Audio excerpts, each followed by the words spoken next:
Day 7. We have made it an entire week together.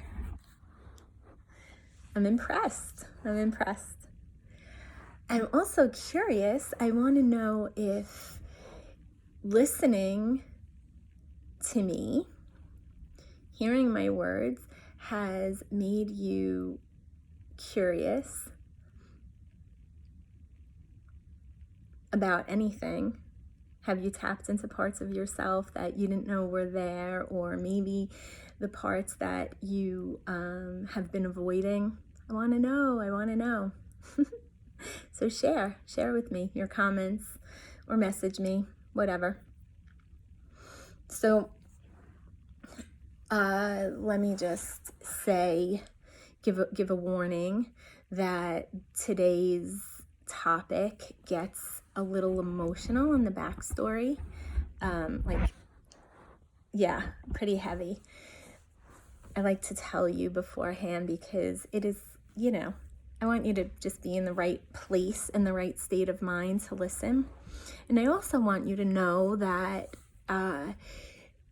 if something I say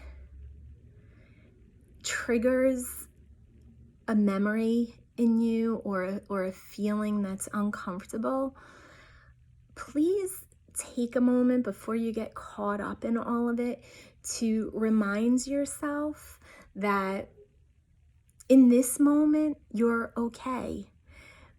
That memory has happened and you made it through and you're here doing the best you can and you're safe.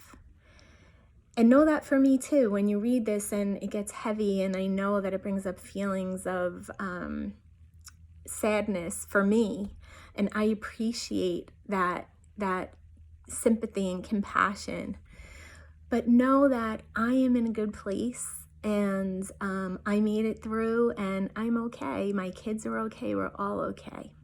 All right? So keep that in mind. What I'm talking about today is probably the biggest lesson that 9/11 taught me, and it's one that is constantly evolving. It's ever present and it leads my every action. Sounds huge, right? Good, because it is. So I'm going to begin because this is also probably going to be a bit lengthy, and I don't even mind because, like I said, the biggest lesson. My husband was creative. He had a deep appreciation for the arts, which I'm sure most would find surprising if they judged him on appearances alone. He loved photography, music, film, acting, and he was a prolific doodler. I loved all of this because I can't draw a stick figure if my life depended upon it. His doodles were often the same face of this man. It was like a caricature of this man. I found it in notebooks like from high school. He had been drawing it like for his whole life. So he also would doodle song lyrics that resonated with him or quotes, and it was all written in his distinct style of penmanship. Jeff wrote his letters from the bottom to the top, rather than the traditional way that we're taught from the top to the bottom. And he also intermingled upper and lowercase letters in any way he saw fit. So thank goodness he didn't go to Catholic school, because the nuns would have beat his ever-loving ass. Like everything else about him, his writing was unique. Now, with Jeff being a firefighter and me being a nurse, we both work shifts and we did our best to coordinate so that we didn't have to get a sitter for the kids. And this meant that we were often like ships passing in the night. And on top of that, we bought a house that we were quickly outgrowing. And we were just always so busy, forever planning how we could expand and improve to just meet the needs of our growing family. We were also just making ends meet financially. On September 11th, Jeff had just finished his probationary period in his rotation. So that meant that he hadn't even reached top pay as a first grade firefighter. So he wasn't making much money. So he was always making lists of what we needed to do and how we could go about saving for our projects and our future. And I would find them on our kitchen table along with lists of what he wanted to do on his days off. But not surprisingly, along the edges of all of these lists that he would make was always the doodling. And I know that this sounds mundane, that a lot of people out there, millions of people, do the same thing, but just bear with me for a second because we'll circle back to the doodling. This is where it gets a bit heavy. The difference between losing your firefighter husband on 9/11 compared with losing him in a fire was time and the fact that we never saw their faces again. And I say that because those two factors make closure difficult. I'm not saying that because one is worse than the other or comparing the loss. Nothing to do with that. They're just completely different. There were weeks, sometimes months between the events and memorials. So this length of time coupled with the lack of a body distorts your thought processes. And I see this also in military widows whose husbands were in special forces and they didn't know where they were deployed to, and they didn't get to see them again for whatever reason when their bodies were brought home. So I made the decision to have Jeff's memorial a month after September 11th, and I'm going to describe the decision-making process so that you can have a glimpse into the distortion of my mind at the time.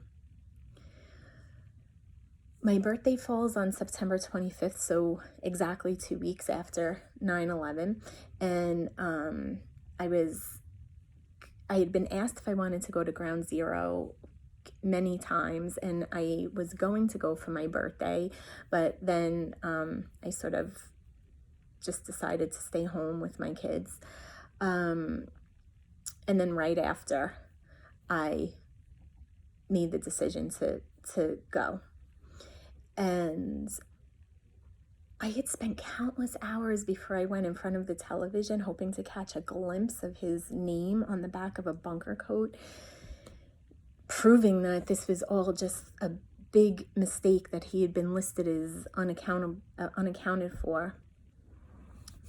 And that smoking pile of debris was on every single channel, every newscast. I knew what it looked like by now.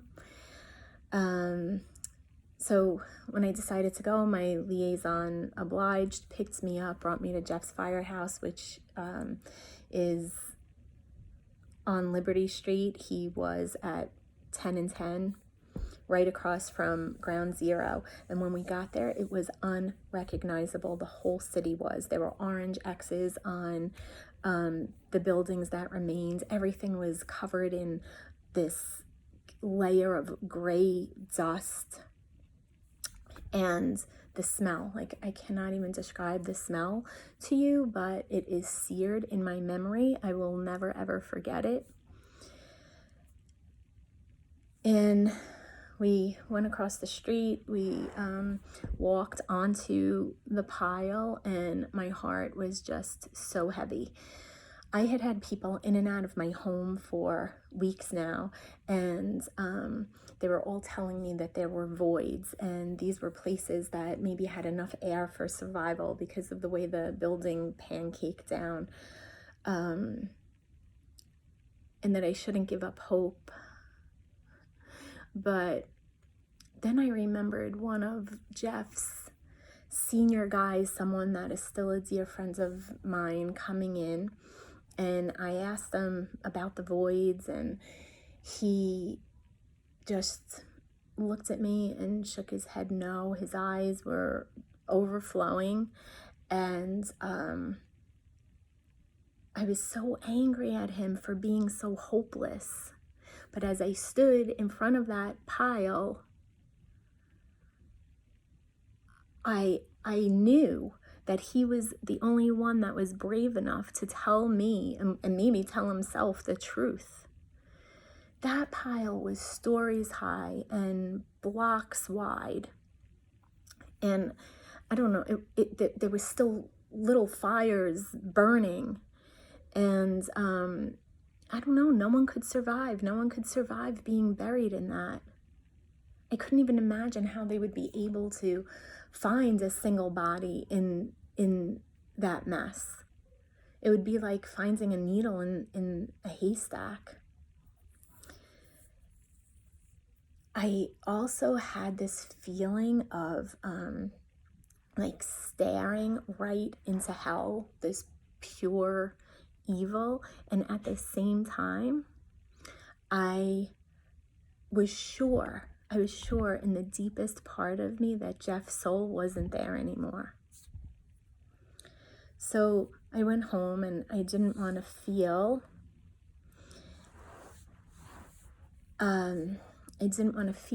like I was abandoning him, but I knew that we needed closure.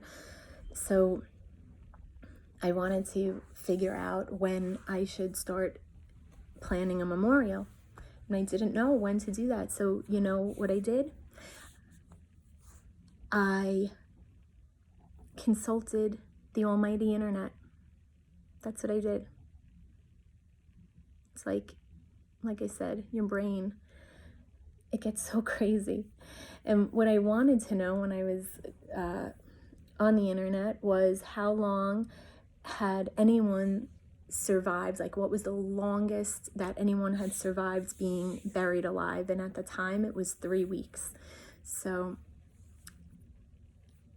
wanting to feel like I hadn't given up hope, and knowing that Jeff would do anything, he was a survivor, he would do anything that he could to stay alive, I added an extra week. And that was how I decided when to have his memorial. Exactly a month later, I gave him 4 weeks to come home based on the internet. So crazy. So after I made that choice, I went to the mall after we had planned everything out. And I went alone. Another moment of not thinking clearly. And I guess I just felt like I needed space. And I felt like I was choosing an outfit for our final date. And I just wanted to be by myself to do it. But it broke me. I was standing in the dressing room. I was looking at myself. I was emaciated. I had these black circles under my eyes, and people were just shopping in the mall like nothing had happened, like life was just normal. And I completely spun out right there, alone, like laying on the floor of a dirty dressing room. I was like chastising myself for going by myself, and I was chastising myself for being weak. And so I gave myself a moment, and then I pulled it together. I rolled myself into a ball, kind of gave myself a little hug, and then stood up and walked out. And I was so glad no one saw me. And I made it home, and I survived another day. So we had the wake, and there was thousands of people there. It was like a big blur of faces. That's what I remember. Certain people stand out for better or for worse. And it was just one person after another lines up for blocks to say goodbye. And we buried a casket. We filled it with all of his favorite things, his fishing poles, his green backpack, a pack of Parliament lights, a beer, drawings and letters from his nieces and nephews and his kids, his Class A uniform, pictures of me and the kids. And And people stood around and they shared memories that made us laugh and made us cry, and new friends met old friends. And he hadn't been recovered, but I also felt like he certainly wasn't lost. He was right there with us. And the funeral was held on a day that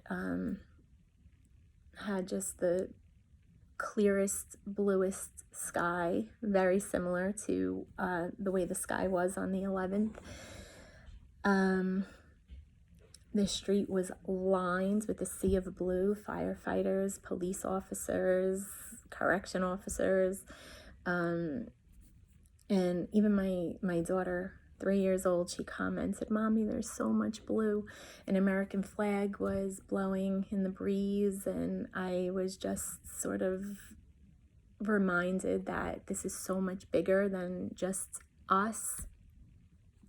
And I don't know how I walked into the church. I don't remember being handed a flag or my son being handed a helmet or his little salute. I remember telling him to sit up straight when he started to fall into my lap crying, and I regret that still. I don't remember the eulogies because my ears were buzzing like I might pass out, but I remember the fly that kept landing on the priest's head and thinking that he must want to slap it. I don't remember if I held my babies or someone else did, but I remember that the firefighter across the altar from me was wearing sunglasses and sobbing, and I don't remember leaving, maybe because I wasn't really there. And then 10 days later, we found out that Jeff's body had been recovered. And I say found out rather than notified because I wasn't given the chance to be notified. The New York Post, showing like a complete lack of integrity and compassion, printed the names of several firemen that had been pulled from the rubble without positive identifications. And at the time, seeing a name on a uniform was not enough because firefighters were grabbing any gear that they could get their hands on.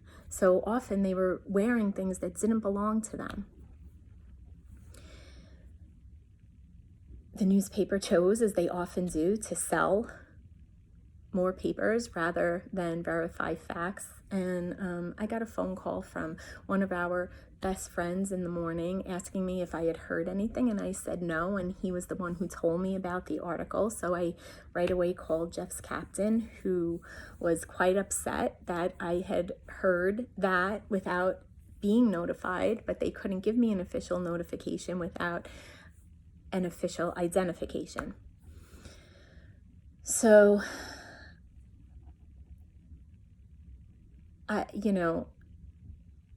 I just waited, and I was glad to have Jeff's body back out of that place. It was the tangible closure that I didn't even realize I needed, but it also started a chain of the most difficult decisions I would ever have to make. So as time went by, my prayers had evolved. When the building was first attacked, I was praying, please let him come home safe in one piece. And when the building collapsed, I prayed that he would just come home. I didn't care what condition he was in. I just wanted him back. And then as time went by and we were waiting and waiting, I just prayed to simply be able to see his face one more time. And when he was recovered, I thought that my prayers had finally been answered. I thought that I would be able to stroke his cheek and tell him that I love him.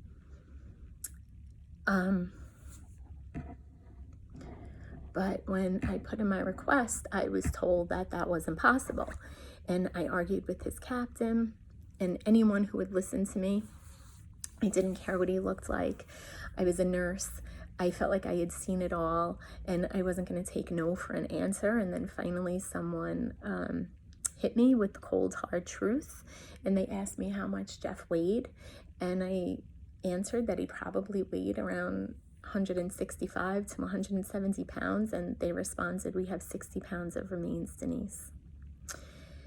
40 days will do that, I suppose. But the truth saved me, and I appreciate that reality smack now more than ever, because my final vision of Jeff is of him being very alive, smiling, and happy.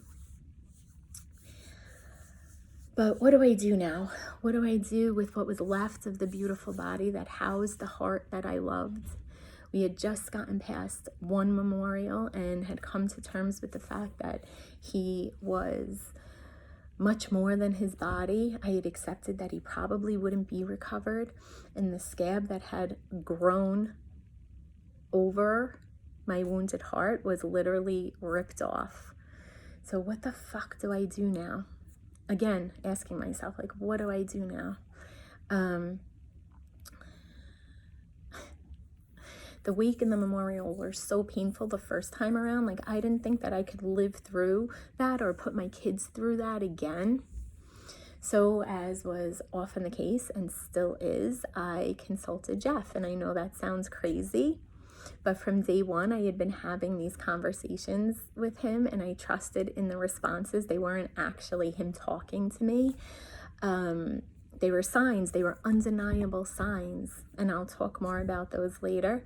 But I asked him, what should I do? What would you have wanted me to do? And I was immediately transported back to a conversation that I had had with him a few months before. He had just installed a pool in our yard and built a deck, and at night we loved to sit out back and have a drink and just wax philosophical. And this night we were talking about death, dying, the afterlife.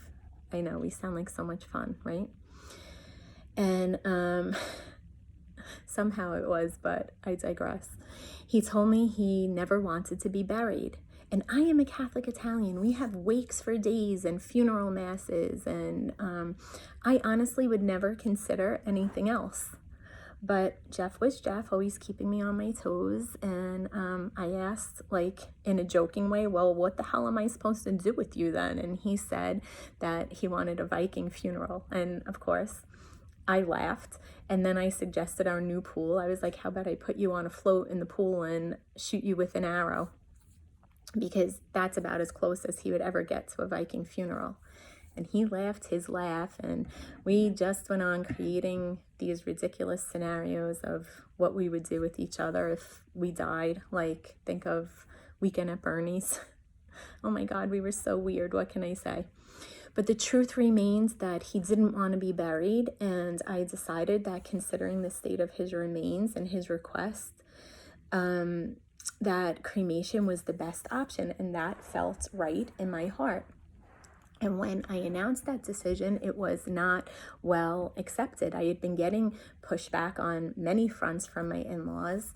And like I said earlier, grief is a magnifier, but this was the straw that broke the camel's back in terms of our relationship.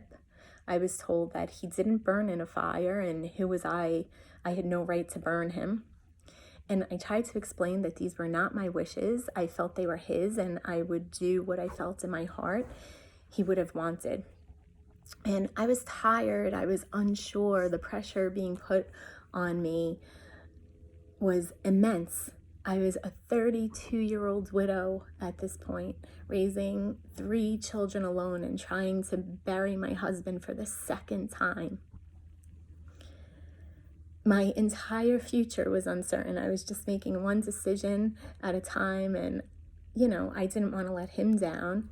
I didn't want to hurt anyone, and I tried to honor other people's wishes, but I wasn't going to go against myself in the process. And I was feeling so confused and, not being able to understand people's anger, and I had feelings of being abandoned and feeling like an outsider, as if our entire relationship was disrespected and tossed aside, along with concern for the well-being of his children. So it was just this sense of betrayal and abandonment. by people that I feel Jeff would have expected to be our support.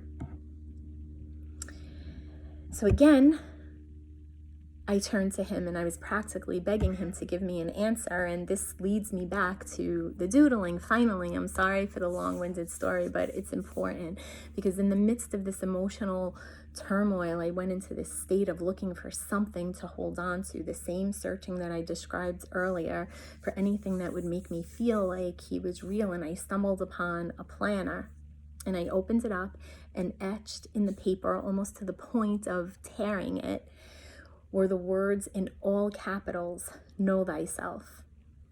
And it spoke to me. No matter what people's expectations were of me, no matter what they accused me of or how they made me feel, the only thing I needed to remember was who I was at my core. I only had control over my intentions. I had no control over how people received or interpreted those intentions. It was empowering and exactly what I needed in the moment. That same week, I took in my mail and there was this large envelope that was obviously junk mail.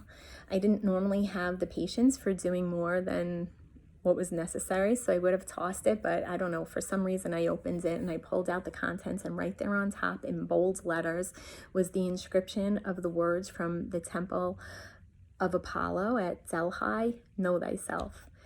There are no coincidences in this life. He was speaking to me. So suffice to say, Jeff was cremated and I knew I had done the right thing.